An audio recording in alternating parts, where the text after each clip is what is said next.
Hi friends, ഇന്ന് നമുക്ക് കുറച്ച് കല്ലുമ്മക്കായ കിട്ടിയിട്ടുണ്ട് കേട്ടോ. അപ്പോൾ അതെങ്ങനെ റോസ്റ്റ് ഉണ്ടാക്കാൻ നോക്കിയാലോ. ആദ്യം തന്നെ ഞാൻ കല്ലുമ്മക്കായ നല്ലതുപോലെ ക്ലീൻ ചെയ്ത് അതിൻ്റെ ഉള്ളിലെ നാരും അഴുക്കെല്ലാം കളഞ്ഞൊന്ന് പുഴുങ്ങിയെടുത്ത് മീറ്റ് മാറ്റി വെച്ചിട്ടുണ്ട് കേട്ടോ. മീറ്റിൻ്റെ ഉള്ളിലും കുറച്ച് അഴുക്കും നാരൊക്കെ ഉണ്ടായിരുന്നു.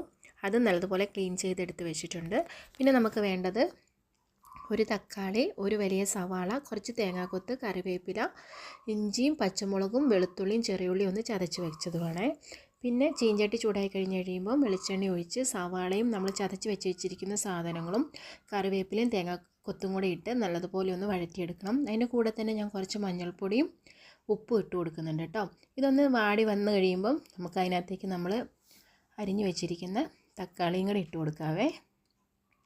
തക്കാളി നല്ലതുപോലെ ഒന്ന് ഉടഞ്ഞ് ചേർന്ന് കഴിയുമ്പോൾ നമ്മൾ എടുത്ത് വെച്ചിരിക്കുന്ന പൊടികൾ ഇട്ട് കൊടുക്കാം.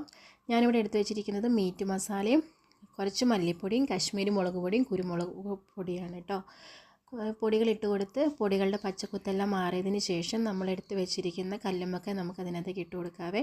കല്ലുമ്മക്കായും കൂടി ഇട്ട് കൊടുത്ത് പൊടികളിലെല്ലാം മിക്സായി കഴിഞ്ഞ് കഴിയുമ്പം നമുക്ക് വേണ്ട രീതിയിൽ നമുക്കത് റോസ്റ്റാക്കി ഡ്രൈ ആക്കി എടുക്കാം കേട്ടോ. നല്ല ടേസ്റ്റ് ഉണ്ടായിരുന്നു. നിങ്ങളെല്ലാവരും ഒന്ന് ട്രൈ ചെയ്ത് നോക്കണേ.